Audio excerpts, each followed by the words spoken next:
Então, boa noite, pessoal. A gente gostaria de agradecer a presença de todo mundo. A gente é do Banco Inter, aqui de Belo Horizonte, agora renomeado só para Inter. Meu nome é Leonardo. Felipe? Sou o Felipe, gente. Bom, prazer estar aqui com vocês essa noite. E aí vamos passar para vocês um pouco do contexto aqui de um trabalho de modelagem aqui num ambiente de produção, alguns desafios tanto na parte técnica, mais matemática também, quanto na parte computacional. Espero dar uma visão para vocês aí de como funciona, né, ciência de dados na prática e em um ambiente de produção. Acredito que vai ser bem proveitoso. Perfeito. Então, só dando um overview aí de quem somos nós. Ó, gente, sou o Felipe, né, como me apresentei agora, sou gerente executivo aqui da parte de modelagem, então, mais especificamente, trabalhando aqui nas aplicações de core bancário. Eu sou o Leonardo, eu sou cientista de dados aqui na equipe do Felipe, foco muito na parte de análise de risco e de crédito aqui no banco. Pode passar, por favor, Renan. Bom, primeiro, só dar uma breve explicação do que é o Inter, tá? Não sei se todo mundo aí conhece ou todo mundo tem conta, mas ele é um banco que foi um pouco além dos demais aí, dos grandes bancos conhecidos, porque nós somos digital, gratuito e completo.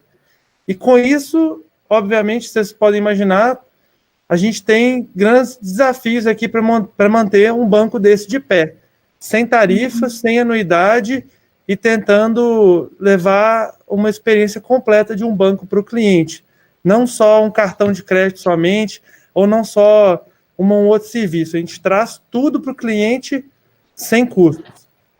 E isso para a gente, como área de modelagem, é um desafio, um prato cheio, porque a gente tem que atuar em todas as áreas do banco. A gente tem que ser eficiente e a gente não pode errar, né? Então, nossas decisões elas têm que ser muito acertadas e é por isso que a gente usa muitos dados para poder guiar essas decisões.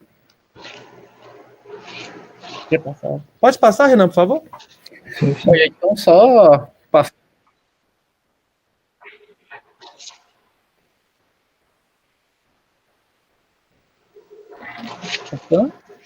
Bom, gente, então só uma passada rápida aqui na questão da nossa cultura de dados, né? Então, a gente tem só um exemplo básico aqui, né? São duas fontes principais de dados que a gente consegue trabalhar na prática. Então, primeiramente, navegação de dados no app, né? Então, vocês imaginem um banco digital, a gente tem 0 agências, então a gente não faz nada por agências físicas. Então, tudo controlado aqui pelo app, uma ou outra situação pelo internet banking. Então, assim, um mundo de dados, uma pancada de registros aqui relacionados à navegação. Isso somado às movimentações financeiras, né? E aqui a gente está falando de todo tipo de transação. Como o Leonardo bem colocou, né? A gente não é um prestador de um único serviço, né? A gente não é só um cartão de crédito, a gente não é só uma plataforma de investimento, a gente não é só uma corretora de seguros, a gente tem todo um escopo de serviços bancários aqui em uma plataforma bastante completa. E um ponto interessante é que o volume de dados associados a essas duas fontes específicas, né? Claro que a gente consegue extrair dados de outras fontes também, mas falando de duas das principais aqui, elas por si só já geram um volume de dados gigantesco, né? Então, um dos primeiros desafios bom, como que a gente trata esses dados? Como que a gente armazena esses dados? Como que a gente faz a governança desses dados? Como que a gente garante segurança, integridade, compliance com a LGPD? Então, desafios muito grandes aí, simplesmente para a gente ter em mãos, fazer a gestão dessas informações. Então, uma vez que a gente tem essa coleta, a gente tem esses dados disponíveis, né? Um dos nossos pilares aqui é o armazenamento, né? O armazenamento seguro e escalável. Tudo isso funciona com o apoio do nosso Interlake. Então, a gente já está operando quase que 100% na nuvem. Então, isso traz para a gente toda a estrutura escalável que a gente precisa, né? Não só a parte de escalabilidade, né, mas a segurança, a governança, todos esses aspectos a gente consegue atingir de forma simples, de forma a um baixo custo, com o apoio de serviços da nuvem. Então, a gente utiliza a AWS, né, como nosso principal provedor, e tem sido uma parceria aí de bastante sucesso. Já faz aí pelo menos 3 anos que a gente está com essa parceria forte aí com a AWS. Então, ok, a gente tem os dados, a gente tem uma estrutura adequada, a gente sabe como armazenar, como disponibilizar, como guardar esses dados. Então, a questão é como utilizar essa informação, né?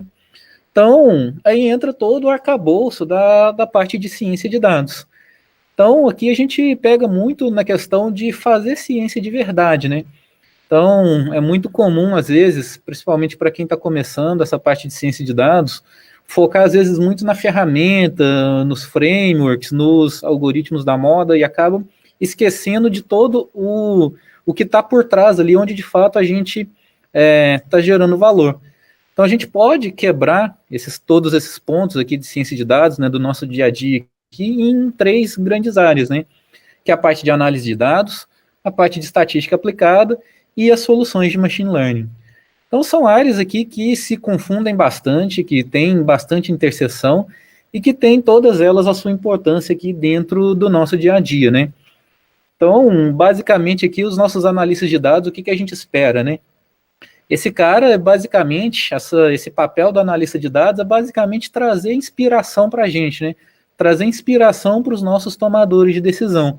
Por quê? Essa turma basicamente pega um conjunto de dados ali, um histórico, faz uma análise descritiva ali e tem toda uma mineração de oportunidades, um conjunto de relações, oportunidades para o desenvolvimento de uma nova solução, para a gente tentar desenvolver um novo produto, para reduzir um custo, para fazer uma oferta mais personalizada. Então, tudo aqui a gente começa a fazer essa geração de insights, né, que traz aquele brilho no olho ali dos tomadores de decisão para a gente seguir com os projetos, né, a gente identificar essas boas oportunidades. Agora, quando a gente fala de análise de dados, né, a gente está muito no descritivo ali, né, o que o dado já está trazendo ali para a gente. Então, a gente precisa também extrapolar, né, e qual é a informação, qual é a conclusão que não está contida ali nos dados, né? Como que a gente extrai um valor que não está ali nos dados? Aí começa a importância da estatística aplicada, né? Então, uma vez que a gente tem toda essa parte de análise, a gente tenta extrapolar todas essas análises, né? A gente tenta fazer inferência em cima dessas amostras que a gente coleta para uma população maior. Agora, quando a gente fala de algumas aplicações maiores, em termos de estatística, a gente já começa a tirar insights muito relevantes. A gente já começa a extrapolar muito do que a gente faz ali na análise. Agora, pensa que a gente precisa extrapolar isso. Nós não vamos ficar fazendo análises pontuais, respondendo uma pergunta aqui, outra pergunta ali. A gente precisa usar esse conhecimento para tomada de decisão. A gente precisa usar essa estatística em um ambiente produtivo para tomar alguns milhões de decisões aí ao longo do nosso ciclo de vida aqui de trabalho. Então, entra todo o arcabouço aí de machine learning, né? Então, a gente começa a escalar, né? A gente começa, de fato, a tomar decisões utilizando todas as combinações aí de análise de dados e estatística. Então, dentro dessas 3 áreas, elas conversam bastante, tem bastante interseção, é aí que a gente consegue gerar valor de verdade. Então, uma vez que a gente tem esse arcabouço aqui de ciência de dados, né, a gente acaba indo para a parte de geração de valor. E aí as oportunidades não têm fim, né? Então a gente pode trabalhar aí com o crescimento da base de clientes, a gente pode usar esses dados para garantir mais segurança para os nossos usuários, mais segurança aqui para aplicações internas, a gente pode melhorar a experiência do cliente, a gente pode usar esses dados para algumas demandas regulatórias que também são bastante importantes.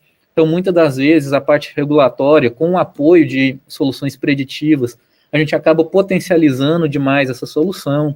A gente consegue fazer a parte de CRM, cross-selling, upselling. Então, aqui a gente tem uma infinidade de possibilidades, né, que se a gente consegue combinar muito bem esses 3 pilares aqui da ciência de dados em um ambiente bem escalável, a gente, os ganhos, né, a geração de valor, ela não tem limites. Então, aqui é só um pouco, né, de como funciona essa questão da nossa cultura de dados. E aí hoje a gente gostaria só de adentrar para vocês aqui em um problema específico, né? Então, aqui a gente falou de forma muito genérica, Então, um dos grandes desafios que a gente tem aqui é a parte de análise de risco, né? Então, ela por si só já desemboca em uma família grande aqui de problemas, de aplicações. Isso vai envolver toda essa parte, tanto a parte matemática, a parte computacional, a parte do negócio. Então, é uma aplicação bem interessante. O Leonardo, nosso cientista aqui, é o responsável por toda essa parte aqui no banco. Então, ele vai adentrar um pouco mais no detalhe aqui dessa aplicação, a gente continuar aqui o bate-papo. Perfeito. Então, vocês já conseguiram ver aí que o nosso trabalho ele envolve vários projetos diferentes em um só, né? Desde a parte de TI mesmo, de infra, até a parte de conversar com a pessoa do negócio ali mesmo, né? E quando a gente está falando de risco, a gente fala muito do problema em se perder um saldo que o cliente tem aberto, né? Então, vocês conhecem, por exemplo, alguns produtos muito caros aqui no Brasil, por exemplo, cheque especial e cartão de crédito, e um dos grandes motivos deles serem caros para o consumidor é porque, geralmente, a chance envolvida ali de perder o montante emprestado para o cliente é alto. E aqui no Banco Inter, a gente, da equipe de modelagem, é responsável por responder uma pergunta muito importante aí para o banco, que é: quanto que a gente espera perder quando a gente empresta um certo montante para um cliente? Então, por exemplo, se a gente der para um cliente R$1.000 de limite no cartão de crédito, a gente já tem ali por detrás um valor específico que a gente imagina perder, dado que a gente emprestou aquele valor para aquele cliente. Claro que a gente está falando aqui de milhões de clientes ao mesmo tempo, tá? Então, a gente tem um montante que a gente espera perder num período, geralmente, de 1 ano.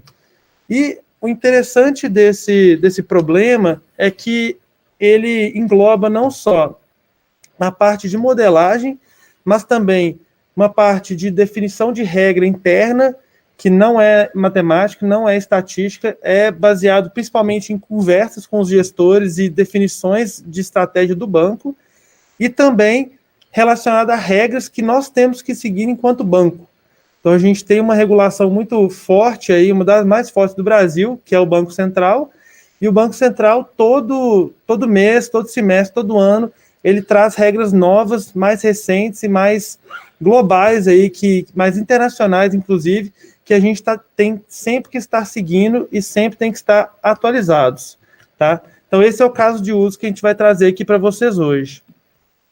A gente fala que quando a gente está trabalhando num desafio aqui, geralmente envolvendo qualquer área aqui de modelagem, a gente tem 3 grandes pontos que a gente tem que tentar atacar. O primeiro, que é a parte de modelagem, que a gente está falando aí de tudo que o Felipe falou, da parte matemática, da parte estatística, e envolve principalmente as classificações de, por exemplo, o que é um cliente que se tornou inadimplente no banco, quanto tempo que a gente tem que olhar para esse cliente para a gente tentar fazer uma previsão, porque... Só te interromper um pouquinho, pode parecer algumas perguntas a princípio óbvias, mas não necessariamente. Como que a gente define o que é um cliente inadimplente ou não? Às vezes, dependendo da linha de crédito que a gente vai trabalhar, o conceito é diferente, né? Então, a gente não pode simplesmente marcar todos os clientes de uma forma geral como inadimplentes ou não, né? Depende muito do contexto, depende do prazo que a gente vai considerar. Então, toda vez que a gente vai começar um desafio de modelagem, a gente precisa pegar todas essas perguntas básicas, né? Então, daí a importância da gente estar basicamente traduzindo o que o negócio está trazendo para a gente conseguir chegar nas melhores perguntas, né? Na melhor modelagem. Então, está sempre... muitas das vezes o grande valor ele está na gente saber extrair essas perguntas da melhor forma possível, né? Exatamente, isso é importantíssimo, porque, bom, como vocês devem estar bem cientes aí, né? Quando a gente está tanto estudando quanto trabalhando, no final a gente está tendo que responder perguntas, a gente está tendo que resolver problemas. E quando você não tem a pergunta certa, o problema certo, você não vai chegar na resposta que você quer. E o que o Felipe falou que é primordial no nosso trabalho no dia a dia, tá, gente? Por exemplo, se a gente for querer considerar um horizonte de tempo de 5 anos, um horizonte muito longo, geralmente a gente não vai conseguir chegar em modelos muito preditivos, porque é muito mais difícil você conseguir prever uma coisa que vai acontecer daqui a 5 anos do que prever alguma coisa que vai acontecer daqui a 6 meses. Então, esse tipo de pergunta, se não tiver bem colocada, geralmente vai levar a resultados que não fazem muito sentido para o negócio, tá? Por exemplo, nesse problema de cartão de crédito ou de crédito no geral, o horizonte de tempo costuma ser de 1 a 2 anos, porque mais que isso, você não consegue prever, de fato, com os dados que você tem, com o comportamento do cliente. Então, envolve aí a pergunta também. Tem também a questão das famílias de modelo, né? De fato, a gente tem que estar ciente de quais ferramentas e modelos a gente tem à mão aí para poder usar. Tem algumas perguntas mais técnicas, né? O que é uma PD, que é uma probabilidade do cliente entrar em inadimplência? O que é uma LGD, que é quanto que a gente vai perder caso isso aconteça? O EAD, que é quanto que o cliente vai ter exposto com a gente no momento que ele entrar em default. Então, são 3 perguntas aí que, sinceramente, daria para fazer uma dissertação de mestrado aí com cada uma delas, tá? E a gente tem que estar respondendo elas aí para resolver nossos problemas. Você quer falar a parte de compliance? Não, Então, a gente tem também mais 2 desafios aí grandes. Um, que é a parte de compliance, também é muito complicado, porque a gente pode ter as nossas perguntas já bem definidas, porém, se elas não estiverem em linha com o que é esperado pelos órgãos que nos governam, nós não poderemos utilizar essas perguntas. Então, se o órgão ele exige que a gente utilize, por exemplo, um horizonte de tempo de pelo menos 1 ano de classificação, a gente não pode, por vontade própria, encurtar esse tempo para, por exemplo, 6 meses, porque a gente não vai estar em compliance com esse órgão. Então, as nossas decisões, elas têm que estar sempre em linha com o que os órgãos reguladores exigem de nós. Então, a gente fala aí também de auditoria de modelos, né? Então, a gente tem que construir modelos que a gente consiga explicar, que a gente consiga replicar a qualquer ponto no tempo. Então, se a gente fez um modelo de previsão hoje, daqui a 6 meses eu tenho que conseguir voltar nesse modelo e explicar para um auditor, tanto interno quanto externo. Então, isso envolve tanto a parte de validação estatística, quanto a parte de reproduzibilidade, que é conseguir reproduzir um modelo que a gente criou lá atrás. Vamos falar dos recursos computacionais. Sim, então, além de todos esses desafios, né, a gente tem a parte matemática ali, que por si só já é um belo trabalho, a gente tem toda a atenção com a parte regulatória, né, a gente precisa saber explicar bem para os órgãos externos, para as auditorias externas, para as auditorias internas, a gente tem que ter replicabilidade, os nossos modelos têm que ser consistentes do ponto de vista estatístico, tudo isso muito bom. Mas a gente não pode ter simplesmente um belo modelo, né, uma bela solução rodando localmente nas nossas máquinas, né? A gente precisa fazer isso acontecer, a gente precisa entregar essas soluções em ambiente de produção. Então, aí entram todo um desafio computacional, né, que também traz um belo trabalho aí nesse contexto, né. Então, algumas perguntas que a gente precisa responder também, né. A gente está falando de um modelo que vai trazer para a gente inferências online ou batch. Eu vou fazer essas inferências near real time, né, à medida que as requisições vão chegando, ou eu vou fazer essas previsões em um lote de registros, em pontos bem pré-definidos ao longo do tempo, né. Além disso, como que eu vou garantir que o meu projeto, o meu código, ele é replicável, né? Que o mesmo código que eu estou trabalhando aqui, se o Léo precisar trabalhar nesse lote, nesse mesmo código de forma independente, será que ele conseguiria reproduzir o meu código?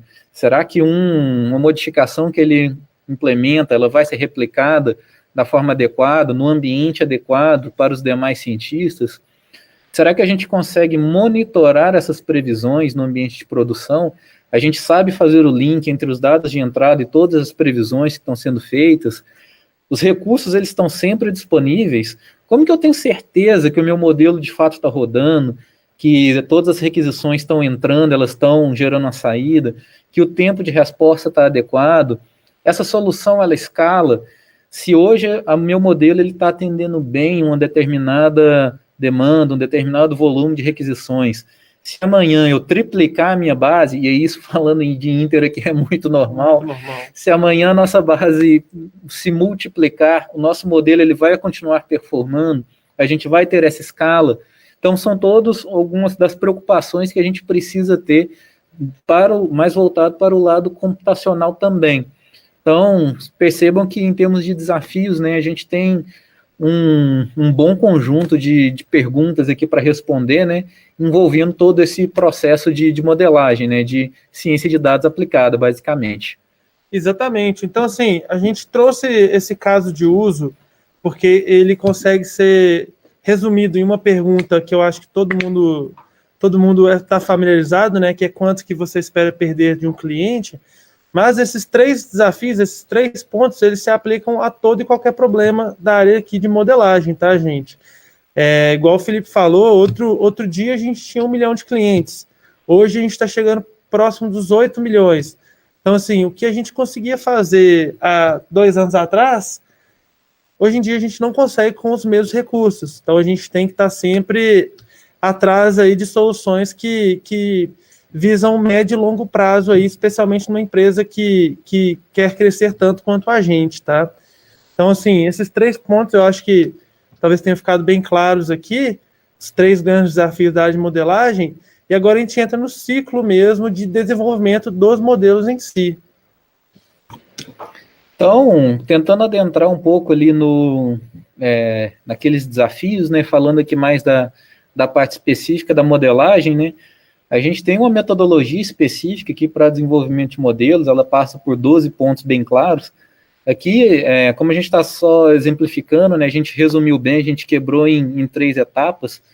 Então, o primeiro deles, o entendimento do problema. Então, o que a gente precisa fazer aqui é, primeiramente, entender se, de fato, a gente precisa de um modelo. Será que uma média simples não resolveria? Será que uma agregação simples não resolveria o nosso problema? Então, uma regra simples, um sim, se não, então, não seria suficiente. Então, a gente precisa entender se de fato a gente precisa de um modelo, né? Bom, ok, é um modelo que a gente precisa, por que a gente precisa desse modelo, né? Então, a gente vai adentrar mais a fundo, né, junto com a área de negócio, para a gente fazer esse entendimento. E aí, essa talvez é uma das partes mais legais, né? Bom, legais, assim, do meu ponto de vista aqui em particular, né? Mas, assim, tem muita gente que gosta de estar ali mão na massa, fazendo a parte de modelagem, né? Como alguns locais chamam, né? Os bons e velhos modeleiros, né? Tem gente que gosta muito de estar tratando diretamente com as áreas de negócio. Tem gente que gosta muito da parte específica lá de análise de dados, que eu comentei com vocês. Tem gente que é bem implementação, mas acho que essa parte específica de entendimento do problema ela é bem enriquecedora. Então, aqui especificamente nessa parte de risco, né, algumas perguntas que a gente precisa saber responder, né? Como que a gente vai traduzir a perda, né? Como que a gente vai definir essa perda para a gente seguir com a nossa abordagem, né? Então, aquelas três perguntas, aqueles 3 tópicos que o Léo colocou, o que é um APD, o que é um LGD, o que é um EAD, são partes cruciais aqui para a gente seguir com esse desenvolvimento, né? Então, basicamente, o que a gente está tentando buscar nessa etapa de entendimento, né? Como que eu vou qualificar a probabilidade de default, né, a nossa PD, que seria a probabilidade desse cliente vir a inadimplir num determinado horizonte de tempo. E aí, dentro desse problema, como a gente já disse, eu preciso entender o que é inadimplir dentro desse contexto, e eu preciso definir qual é o horizonte de tempo que a gente vai trabalhar. Então, ok, a gente tem já um entendimento do que é a PD, como que a gente vai tentar modelar isso. Então, quais são as famílias de modelo que fazem sentido para a gente? Eu vou utilizar um modelo de classificação, eu vou utilizar um modelo de análise de sobrevivência, a gente pode trabalhar com mais de uma abordagem. Então, uma das outras partes bacanas aqui é que não existe necessariamente uma resposta certa. Então, o que a gente tem é métricas bem definidas, conceitos bem definidos, a gente precisa resolver o nosso problema atrelado a esse conceito de forma a estar consistente com as métricas que a gente pré-definiu. Comentário, isso que o Felipe falou é muito bacana, tá, pessoal? Porque até falando assim, nós viemos da academia, assim, o Felipe é doutor em estatística, eu sou mestre em finanças, e às vezes na academia a gente tem muita aquela visão de que um problema só tem uma solução. E quando a gente está no mercado de trabalho, a gente vê que isso não é verdade. Com certeza, se vocês forem em outros bancos, vocês vão ver que eles vão estar atacando o mesmo problema com soluções bastante diferentes das nossas, tá? Não significa que as deles estão erradas e que as nossas estão certas. São formas diferentes de resolver o mesmo problema. Porque os problemas acabam sendo tão complexos na prática que eles acabam tomando várias formas diferentes, tá, gente? Então, isso também é uma parte muito bacana aí da mão na massa no ambiente de trabalho, empresa, que a gente tem essa abertura para ser bastante criativo na hora de resolver problemas e, inclusive, na troca de conhecimento com essas áreas de outros bancos, tá? Inclusive, já tivemos conferências aí com outros bancos grandes do Brasil para, inclusive, conversar sobre como que eles estão resolvendo esse problema. Então, assim, acho que foi uma quebra de paradigma grande aí de quem sai da academia e entra no mercado de trabalho e ter essa noção aí de que a gente consegue responder o mesmo problema com várias abordagens diferentes. De fato, bem legal esse ponto. E percebam que até então estou falando só de uma pontinha aqui da perda esperada, né, que foi a PD. Então a gente tem as outras duas pontas, né, que seria o LGD, o nosso Loss Given Default. Então, basicamente, o que a gente quer entender, dado que um cliente ficou inadimplente, inadimplência que a gente definiu ali na pergunta anterior, então, dado que ele está nesse contexto de inadimplência, qual é a perda que a gente espera para aquele cliente? Então, a gente está falando de um evento condicional aqui, né? Então, condicionado ao default, qual é a perda, né? Ou se a gente pensar no complementar aí, qual é a recuperação que a gente consegue uma vez que o cliente entrou em default? Então, de novo, um outro problema muito bem claro, né? E aí a gente precisa tratar de outras famílias de modelo. Não necessariamente aqueles modelos que a gente trabalhou ali para PD, a gente vai utilizar aqui agora. Então, ok, a gente tem a nossa probabilidade de default, a gente tem a perda dado default, a gente tem a última componente que é o valor, né? A exposição no momento do default. Então, o que a gente precisa tentar responder com isso? Se o cliente entrar em default num determinado espaço de tempo, no momento que ele entrar em default, qual é o valor, qual é o tamanho da exposição que esse cliente terá conosco? Então, é uma outra pergunta muito bem clara, né? Então, uma outra família de modelos que a gente vem utilizar. Então, por isso que o Léo bem comentou ali no começo, né? Se a gente for pegar cada uma dessas três componentes, cada uma por si só já daria uma bela dissertação de mestrado, né? Então, se a gente for falar só do aspecto matemático aqui, a gente já conseguiria ter um bom trabalho. Exatamente. Só que como na empresa você não tem tempo para fazer uma dissertação para mostrar para o seu chefe, você tem que tomar decisões mais rápidas aí que caibam no orçamento e no tempo da empresa, sempre. E aí, não só falando das metodologias, né? Tem toda a parte de matemática aqui que é muito legal, mas a gente precisa ter métricas bem definidas, né? Já alinhadas com o negócio, né? Então, a gente pode ter o melhor modelo, a técnica mais sofisticada, mas se as métricas não estão coerentes com o que a gente espera, se os KPIs aqui não estão batendo, esse modelo ele não faz sentido, né? Então, a gente precisa fazer todo esse alinhamento para a coisa funcionar. Então, uma vez que a gente tem um modelo aqui para cada uma das três componentes, né, a combinação dos três é que dá para a gente o conceito de perda esperada. E aí a gente consegue, aí, a nível de registro, né, entender qual é a perda esperada. Uma vez que a gente tem a perda esperada, a gente consegue precificar aquele crédito, a gente consegue enquadrar uma operação ou um novo produto ao apetite a risco da instituição. Exatamente. Então, assim, a importância de responder bem essa pergunta. A gente pode estar negando crédito para um cliente baseado em como você especificou esse problema. Então, veja que o nível de responsabilidade que um trabalho, que um modelo em produção tem é gigantesco. Você tem que conseguir explicar, não só para você mesmo, para o seu chefe, mas também para os tomadores de decisão do banco, que aquilo que você está fazendo faz sentido.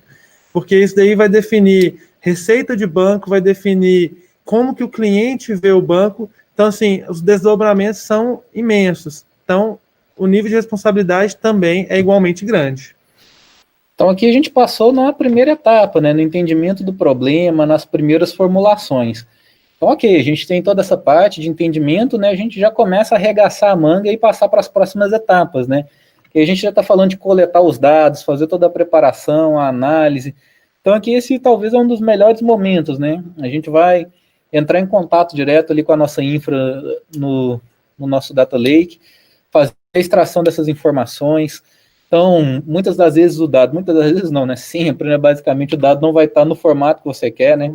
Até porque a gente está bastante espaço aqui para criatividade. Então, torcer o dado à vontade, tentar extrair o máximo de valor possível. Então, às vezes, a gente tem um dado de uma determinada origem, ele tem um formato específico, a gente precisa transformar ele para o formato que a gente precisa, então, uma simples transformação ali já tem um bom trabalho. Às vezes, eu tenho um dado no formato temporal, a gente precisa trazer alguma agregação, mas é todo um trabalho de feature engineering em geral. Fazer toda a parte de análise, né? Como eu disse para vocês anteriormente, né? Essa parte de análise ela é muito interessante porque ela traz para a gente inspiração, né? Com essa análise de dados aqui, a gente vai tentar identificar as oportunidades de melhoria dos nossos modelos, trazer algum insight ali que às vezes a gente nem esperava, né? Às vezes um componente específico, um comportamento específico ali que pode ajudar muito no modelo. Pô, ninguém esperava, mas aí o dado dá um insight bem interessante para a gente. E aí uma parte bacana disso é que, às vezes, uma análise bem feita, ela vai gerar para a gente frutos, não só para o modelo que está sendo desenvolvido, né? Ela pode gerar insights para outros contextos, né? Então aí a gente já começa até a entrar numa seara aqui de como que eu vou compartilhar esse trabalho de análise de dados, como que eu vou compartilhar essas features que a gente gerou para uma solução específica com outros cientistas trabalhando em outros contextos, né? Então, ter essa parte de coleta, de análise muito bem feita, ela é bem importante para dar essa consistência no trabalho, para potencializar a geração de valor e futuramente ajudar até a escalar, né? A gente entregar esse mesmo trabalho, né? Reaproveitar esses trabalhos em outro contexto. Então, aqui, a gente já entendeu o problema, a gente já fez a coleta dos dados, a gente já fez um primeiro trabalho de análise, a gente já tem insights super legais. O próximo passo é, de fato, partir para a modelagem, né? Colocar os modelos em prática aqui para a gente tentar achar a melhor abordagem, né? Então a gente volta lá naquele entendimento, todas as famílias de modelos que a gente elencou ali que seriam importantes, que poderiam fazer sentido para esse contexto, vamos começar a experimentar basicamente. Então, quais modelos, quais combinações de parâmetros vão fazer sentido para que a gente possa tomar a decisão de forma adequada, né? Então, essa particularmente é uma parte que eu não gosto muito, né? Acho que é a parte mais automatizável, talvez, né? Que é pegar uma pancada de modelos e testar vários modelos, testar várias combinações de parâmetros. É algo bem automatizável, né? Não é à toa que a gente já tem hoje em dia aí bastante soluções de AutoML, mas uma parte super importante, uma parte bem relevante aí, e é dessa etapa que a gente vai tirar os nossos artefatos ali que, de fato, vão compor os modelos que vão fazer previsões, que vão gerar valor aí numa solução em produção. Bom, então, para praticamente finalizar aí a apresentação, né, só relembrando aí como que tudo que a gente falou, ele tem que estar de acordo com normas internas e externas, né? Vocês devem estar cientes aí, por exemplo, da nova Lei Geral de Proteção dos Dados, né, aqui no Brasil. Ela entra em vigor para sanar vários problemas aí que a gente vinha tendo com o uso de dados aqui no Brasil. Então, aqui dentro do banco, a gente tem que estar sempre ciente e tem que estar sempre trabalhando para estar em compliance com essas normas. Por exemplo, nossos modelos eles têm que atender às resoluções e às circulares que esses órgãos estão exigindo sempre da gente. Então, quando a gente está trabalhando em modelos, por exemplo, a gente tem que estar preocupado sempre com conceitos, por exemplo, conceitos de fairness. A gente não pode deixar com que preconceitos e injustiças que aconteçam aí na sociedade sejam explicitamente replicadas nos modelos, porque não só isso é um dever social da gente trabalhar em prol desses problemas, mas também isso pode voltar para a gente em forma de processos, tá? Contra o banco.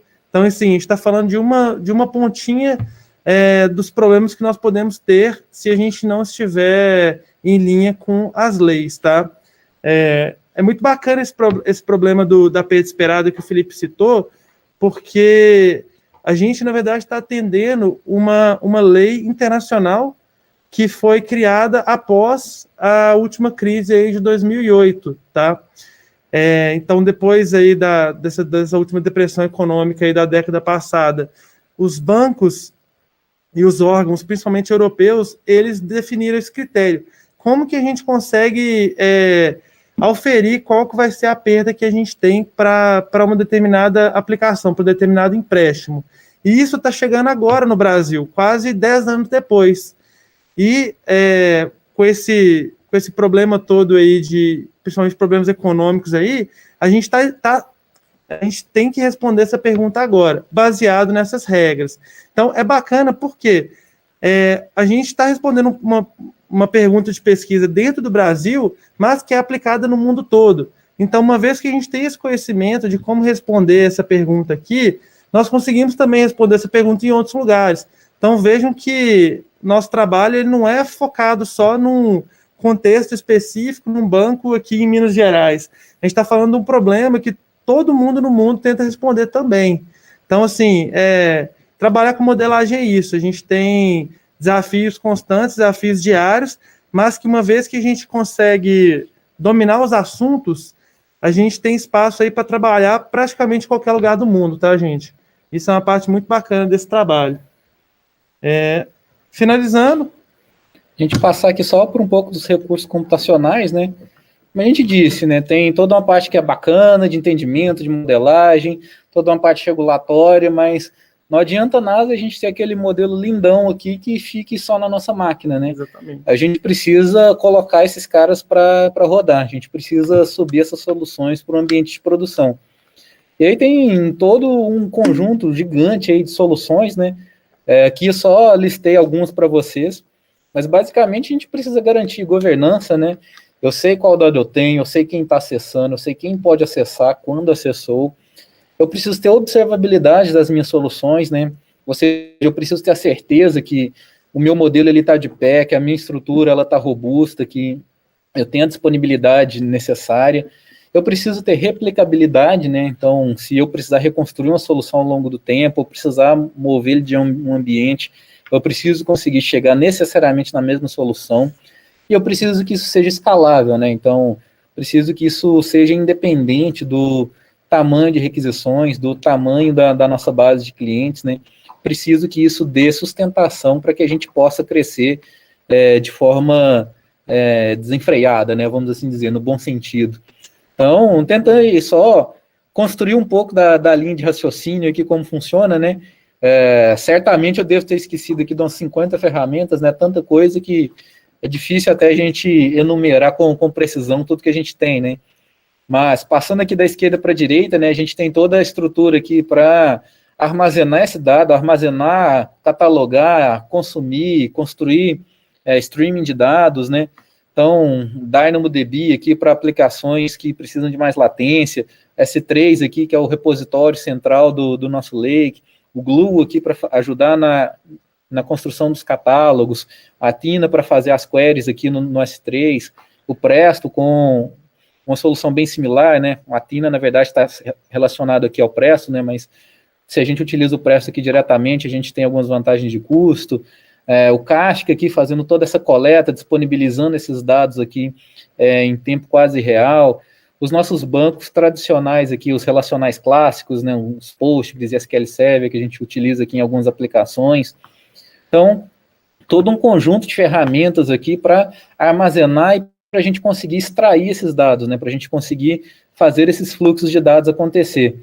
Então, a gente não basta ter o dado ali bonitão, o dado armazenado, o dado seguro, né, a gente precisa começar a explorar esse dado de forma escalável e começar a fazer ciência de verdade, né, começar a fazer análises, gerar insights em cima dele, né. Então, quando o volume de dados aperta muito, né, o volume fica muito grande, a gente apela bastante para o Spark, o time de engenharia de dados aqui em particular gosta de usar bastante, mas não apenas ele, né? Então, dependendo do volume de dados que a gente está tratando, a gente trata direto nas nossas linguagens de programação mais usuais aqui, né? Então, a gente usa bastante R e Python aqui no nosso dia a dia. Então, não só para fazer as análises, mas também para a parte de modelagem, utilizando algumas aplicações aqui com o TensorFlow também. Então, uma gama diversa aqui de ferramentas aqui para essa parte de inferência, de modelagem de fato. Aí a gente começa já a entrar um pouco na operacionalização disso, né? O SageMaker, ele, por exemplo, é uma solução aqui da AWS, né, que oferece para a gente algumas soluções de AutoML, ele fornece para a gente algumas estruturas simples de provisionamento de máquinas adequadas para ciência de dados, ele já dá para a gente alguns algoritmos prontos ali, se a gente quiser fazer uma análise bem rápida, gerar uma resposta ali mais simplificada. Então, ele ajuda a gente bastante a transitar aí da parte de desenvolvimento para a parte produtiva, né? GitLab, nossa ferramenta central aqui de dev, né?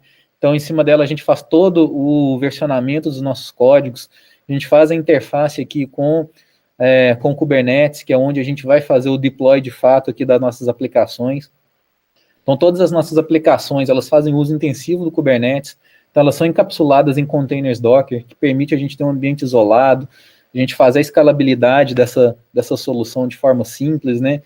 E aí a gente migra já mais para a parte ali da observabilidade, né, do monitoramento. Então, a gente usa muito o New Relic aqui para ter toda essa observabilidade das nossas soluções.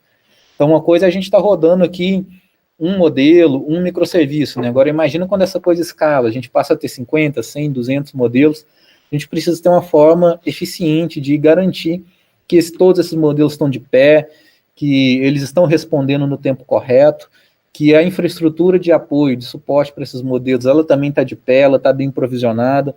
Então, a gente precisa monitorar métricas desses modelos, acompanhar alguns logs, então aí entra muito o papel do CloudWatch, ajuda a gente bastante nesse tipo de funcionalidade. Então, só passando aí por algumas das ferramentas que a gente usa aí nesse dia a dia. Como eu disse, certamente eu esqueci de várias, mas acho que já dá para a gente ter uma ideia da bagagem de coisas que normalmente a gente trabalha, né? Então, para quem gosta de fato de tecnologia, é um prato cheio, né, no nosso dia a dia.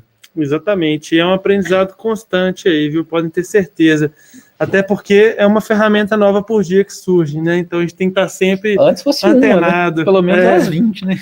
Vocês que estão aí na área, vocês conhecem como que a área não para, né? Bom, pessoal, então essa foi a nossa apresentação. Esperamos que tenhamos conseguido passar um pouco da visão aí do que é a área de modelagem aqui do banco, tá? Igual eu falei, se vocês tiverem contato com áreas de outros bancos, de outras empresas, vocês vão ver que existe muita interseção, mas tem espaço para cada um fazer do seu jeito, o que com certeza é uma coisa muito, muito bacana para quem gosta aí de ser mão na massa e ser criativo aí no trabalho. É isso, Gustavo. Obrigado, viu?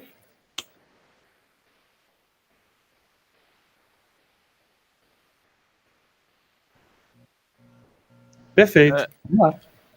Queria primeiro agradecer aos participantes, obrigado pela palestra, a palestra foi sensacional, adoramos ver aqui a modelagem, tudo sobre como vocês trabalham. E a gente pegou duas perguntas aqui do chat, a primeira do Joaquim César Felipe, ele fala um pouco mais do TI, ele pergunta, vocês utilizam Data Warehousing? Sim, nós utilizamos, né? O Data Warehouse ele está muito vinculado nessa parte analítica, né? Na parte de análise dos dados, né? Então, principalmente o time de BI faz toda a modelagem ali de fato, dimensões dentro do nosso Data Warehouse. Então, é um componente bem importante aqui desse ciclo todo aqui de ciência de dados. Exatamente. Ter um DW é muito importante para a gente, para dar agilidade ali na coleta de dados, porque o problema, né, o trabalho de modelagem, ele sempre vai passar grande parte ali pela análise dos dados relacionados ao problema que você quer resolver.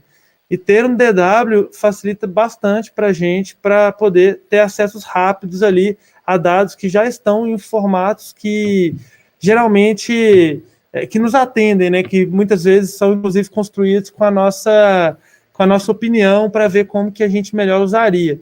Não é o papel da nossa área específica tocar ou administrar, nem dar manutenção no DW, mas certamente a gente tem uma interface muito, muito forte com essa ferramenta, com esse conceito aí que é bem importante aí para o nosso dia a dia.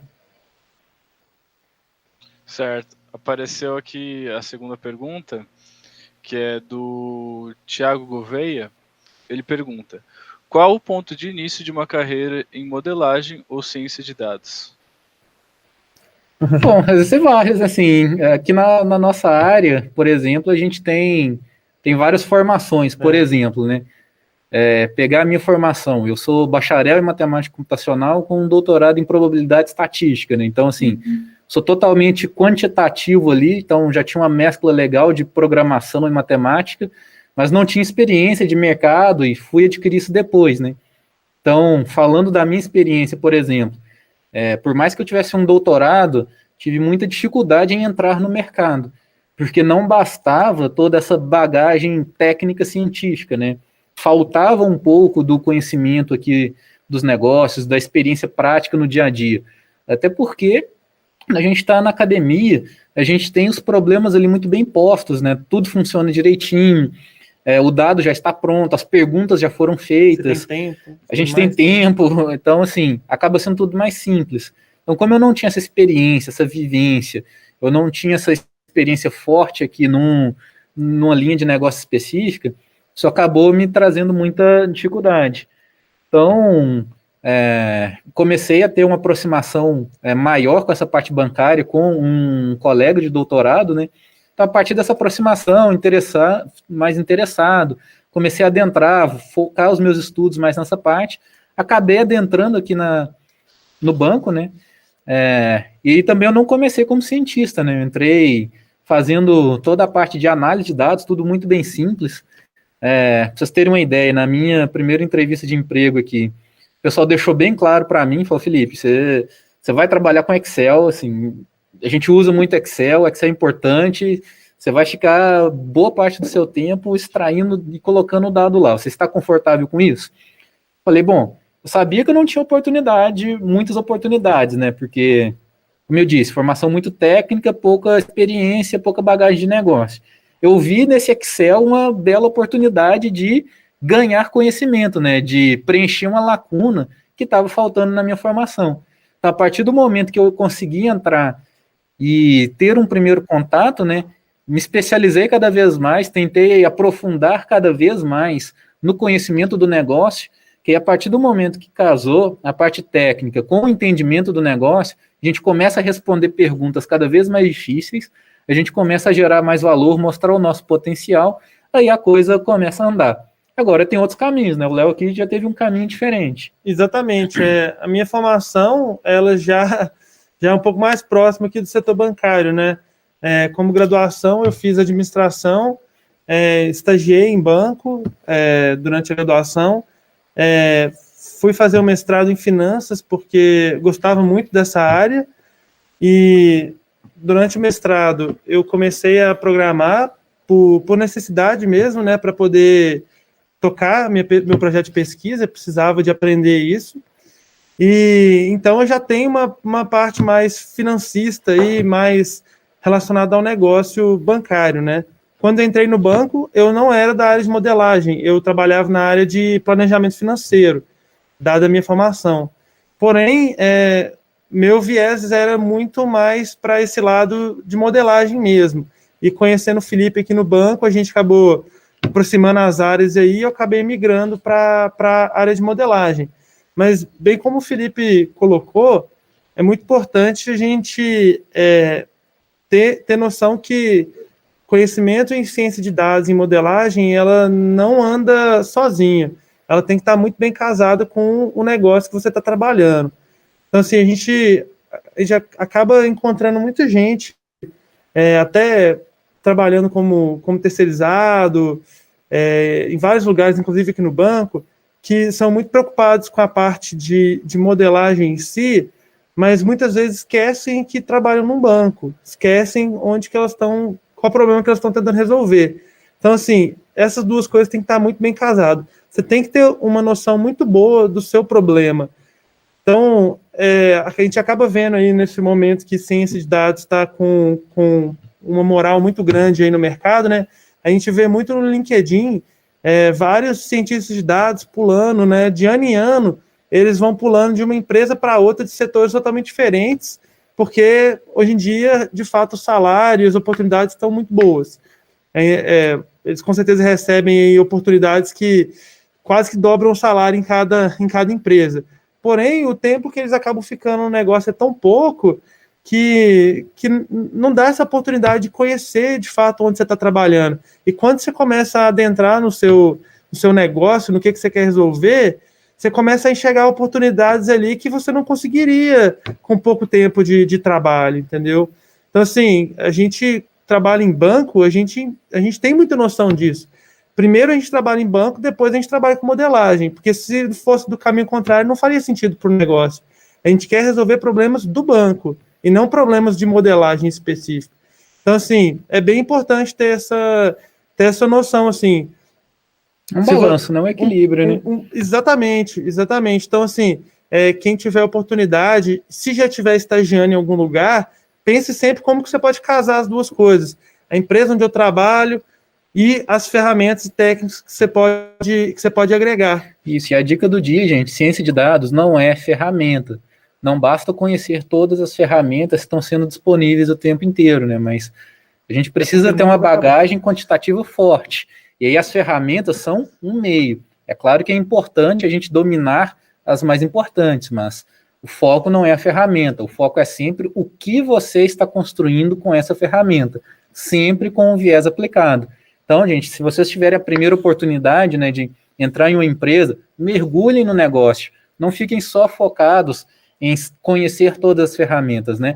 Usem elas como meio, né? Como uma maneira de você construir as suas soluções e tentem conhecer elas ao máximo, mas mergulhem também no entendimento ali do contexto que vocês estão inseridos, que isso vai abrir muitas oportunidades. Exatamente. E para quem está no meio acadêmico e gosta de pesquisa, né?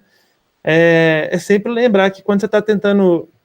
Quando você vai responder quando você está fazendo uma tese, uma dissertação, você está respondendo uma pergunta de pesquisa. E é basicamente isso que a gente faz aqui todo dia. Então, uma dica também que eu acho que vale bastante aqui estudem bastante, aproveitem bastante essa parte, esse momento acadêmico aí de vocês, porque, com certeza, quem está lá fora e passou por isso também, valoriza bastante quem vem dessa área, tá, gente? Porque, de fato, dá uma bagagem, dá uma experiência muito, muito bacana e que quando vem para o negócio, geralmente gera frutos muito bons para ambos os lados. Nossa, é muito legal ver dois profissionais que tiveram uma formação totalmente diferente chegar numa área que está conexa agora e super relevante. Mas vamos para as próximas perguntas, que apareceram mais novas perguntas. A próxima pergunta do Gabriel Carvalho, ele fala: na área de vocês acabam utilizando ferramentas e técnicas prontas de análise ou também criam soluções e técnicas novas? A gente aqui é um pouco enviesado, assim, a gente é bem do it yourself, assim, a gente gosta muito de open source, a gente gosta de desenvolver muita coisa. Só que, de novo, a gente tem sempre que chegar num ponto de equilíbrio, né? Porque desenvolver toma tempo. Então, às vezes, solução legal, super personalizada, customizada, vai resolver aquilo ali no detalhe, mas talvez a gente não tenha o tempo necessário para construir essa solução da forma como a gente deseja. Então, a gente parte para uma solução já pronta, né, para a gente ganhar tempo, a gente ter uma primeira entrega. Então, normalmente, como funciona? Eu tenho um problema quente aqui, a gente precisa gerar valor rápido. Então, vamos buscar primeiramente o que já existe, não vamos reinventar a roda. Então, a gente parte para algo que já está mais pronto. A partir do momento que a gente tem os primeiros entregáveis, a gente já começa a gerar valor, aí a gente começa a otimizar essa solução, né, para potencializar esses resultados. E aí, uma vez que a gente tem a entrega já garantida, aí a gente já abre espaço para a gente começar a construir, a propor coisas novas. E aí a gente tem vários viés, né? A gente pode, em cima do que a gente já tem pronto, a gente pode tentar simplesmente reduzir custos. Às vezes a gente tem uma solução proprietária, alguma solução que necessita de licença. A gente constrói uma solução que, em termos de resultado, ela chega no mesmo lugar. Porém, agora a gente tem uma pancada significativa em custos, que é um ganho muito grande. Ou, às vezes, a gente tem a oportunidade de melhoria da solução em si, né? Então, às vezes, a gente consegue melhorar o resultado customizando essa solução, fazendo algo próprio. Ou até mesmo, às vezes, a gente consegue simplesmente dar uma experiência melhor para os tomadores de decisão. Porque, às vezes, a solução já é um preço legal, ela já gera o valor da forma como a gente precisa, mas a interação com as áreas de negócio ela pode não ser tão simples, né? Então, customizando essa ferramenta, a gente consegue ter uma interação melhor e aí até expandir o uso dessas soluções. Então, é basicamente tentar balancear esses dois pontos aí. Então, tem de tudo um pouco. Entendi. Apareceu outra pergunta aqui do Ali Faestarra. Ele fala, gostaria de saber quais ferramentas são usadas para processar grande volume de dados. E daí ele pergunta do Hadoop ou outra. A gente usa basicamente o Spark, né? Então, é a nossa ferramenta principal.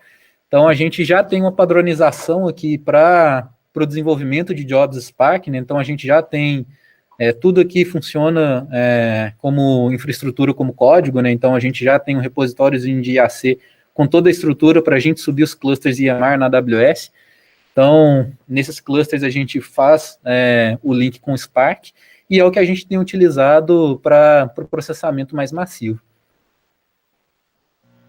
Então, acho que é isso, não apareceram mais nenhumas perguntas. Queria agradecer para vocês dois, o Felipe e o Leonardo. Foi uma ótima apresentação, agradecer ao Banco Inter por ter participado. E acho que é isso, pessoal. Uma ótima palestra, queria agradecer a todo mundo que participou. E acho que nós vamos encerrar por aqui esse primeiro dia da Semana da Computação. Lembre, galera, que amanhã nós vamos voltar às lives no mesmo horário. 6h45 vai ser a abertura do dia. E as palestras são às 19 horas. A primeira palestra de amanhã vai ser a da Google. E às 20h15 vai ser a segunda palestra do dia, que é da PaceMarch. Então, vou contar com a presença de todo mundo aqui. Então, obrigado aí pela participação. Obrigado, pessoal. Qualquer dúvida, adicionem a gente lá no LinkedIn. Não deixem de seguir as novidades aí do Inter, que a gente não para de crescer aqui. Muito obrigado aí pela oportunidade, pessoal. Obrigado, valeu. Até mais, gente. Boa noite.